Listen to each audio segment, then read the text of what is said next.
O-Dog Boxing, motherfucker. So in today's video, guys, I wanted to go over this love list that BoxingEgo posted about Gervonta Davis. And I'm pretty sure by now everybody knows who BoxingEgo is in the YouTube boxing community. He's one of the biggest, if not the biggest, channel here on the YTBC.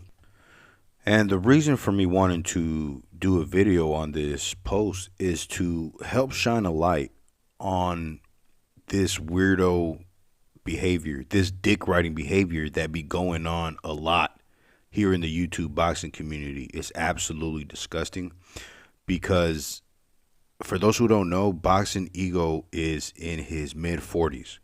Okay, this man is almost 50 and he's in his room writing love letters to a 30-year-old fighter in Gervonta Davis.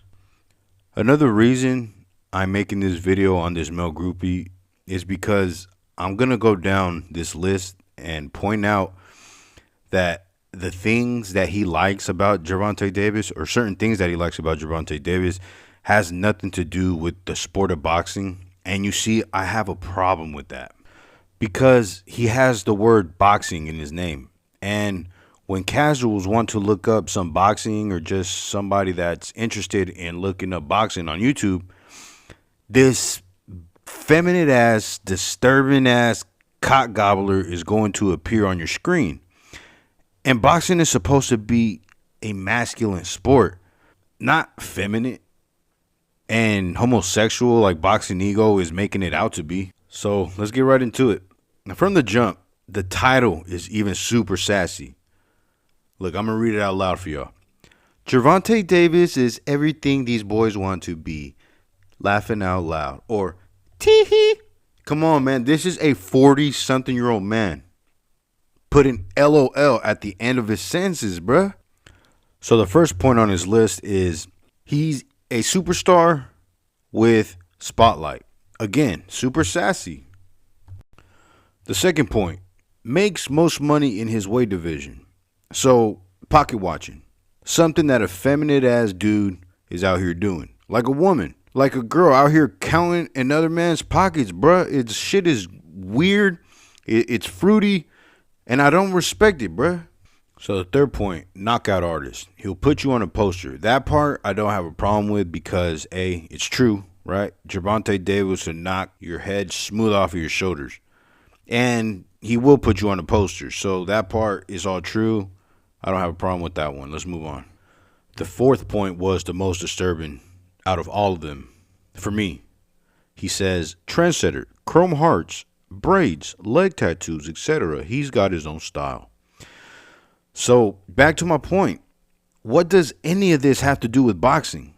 Absolutely nothing. This dude is just infatuated with Gervonta Davis and his physique, his physical, his hair, and his leg tattoos. Like, what the fuck? Leg tattoos? He's probably thinking in his head like, oh, he's got leg tattoos. I wonder if he has any on his ass cheeks. The next one is also super gay. He says, really from the trenches, good Marvel origins background. And my whole thing is, so what? That seems to be the norm when it comes to most fighters. They're coming from humble beginnings. Canelo Alvarez, his family sold ice cream bars in the streets to put food on the table. Manny Pacquiao, he sold donuts in the streets. Terrence Crawford was out there street fighting. Got shot in the head and drove himself to the fucking hospital, bro. Just like, come on, fam. What are we even talking about here? Next one, he says, loyal to the people he came up with. That's cap. That's not true because Floyd Mayweather put him on. And do you see Floyd Mayweather anywhere around Tank Davis anymore? Because I don't. So yeah, man, that's a lie. Tank Davis is not loyal. Tank Davis bit the hand that fed him. That's facts. Let's keep it at that. Wow. The next point, he says, most clout chased.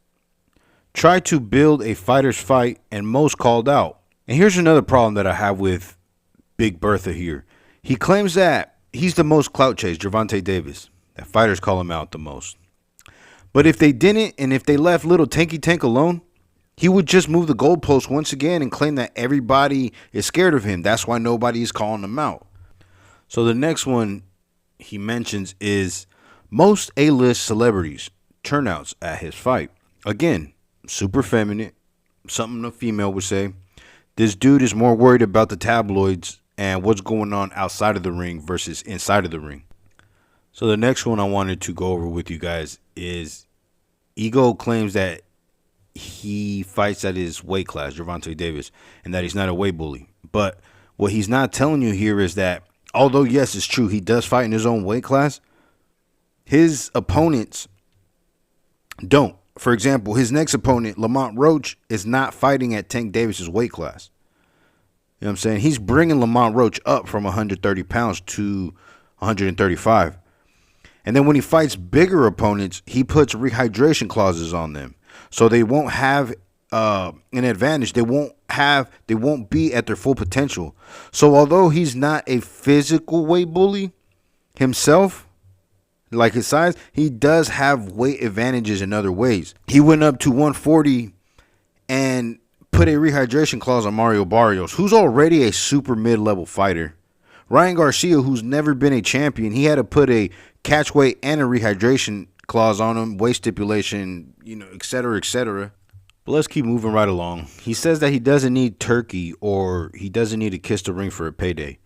But Gervonta Davis was the same guy that was mad and was throwing salt at Turkey and everybody else that went to the Ring Magazine Awards. And another thing he says is that he doesn't need a payday, right? He doesn't need to kiss the ring. All right. We'll see what happens after Amazon drops PBC in May. Then we'll see if Tank Davis needs turkey or will he have to bend the knee or kiss the ring. That's even if the Lamont Roach fight doesn't get canceled again. So the next one Ego claims is Gervonta Davis has his own say-so in his career and career decisions and not just told what to do. So this is where he bodies himself, okay? BoxingEgo, that is, because he just admitted with this statement that because of Tank Davis and his choices, he's the reason why we haven't gotten the fights that we want him in. BoxingEgo just admitted that Gervonta Davis is the reason why we haven't gotten Devin Haney versus Tank, Teofimo Lopez versus Tank, Shakur Stevenson versus Tank, Lomachenko. So I think I'm going to stop the list right there, fam. I've had enough. All of this dick eating and ball sack holding this dude Ego does is just too disgusting. I just thought that I'd make a video for all of those in the YouTube boxing community that are fairly new, or even if you've been around for a while. Fuck it, man. This is to let everybody know out there that this BoxingEgo, he doesn't represent the YouTube boxing community, and he's not the only option out there. There's all kinds of content creators out there that cover the sport way better than this fag. Another thing is I had to just get this off my chest. When I seen the post on X, I thought to myself, the fact that this is a man in his mid-40s, okay, sat down, took his time and wrote a whole letter, like a love list for another man, and then posted it. I thought, wow, like what the fuck? Honestly, for me, it's embarrassing. I have secondhand embarrassment for this guy. But the strangest part out of all of this, the strangest part to me is that he doesn't seem to have any shame in this. He doesn't have any shame in what his actions, posting love letters for other men, acting like a groupie for famous cats. It's absolutely disgusting. And another thing I noticed is this. Not only is this guy a dick rider, but he also is a dick hopper. He hops from fighter to fighter, fanning out on certain fighters. For whichever fighter's trending at the moment. Like when Wilder was the talk of the YouTube boxing community, he was all over Wilder. That was his king. And then Errol Spence, he was an aerosexual before Bud Crawford destroyed Spence. Once Spence wasn't a commodity no more, then he jumped on little Tanky Tank's bone. So that's all I got for this video. I just wanted to point out the hypocrisy and the bias that this guy Ego has, and point out that he's really not a fan of Gervonta for the sport or because of his accolades or anything really like that. But he's more attracted to Gervonta Davis, and he wants Gervonta Davis to make the sex with him, and he's hoping that one day Gervonta Davis will ejaculate in his ass. But let me know what you guys think down in the comment section. And you already know, once again, this has been Your boy O Dog Boxing, and I'm out this beer.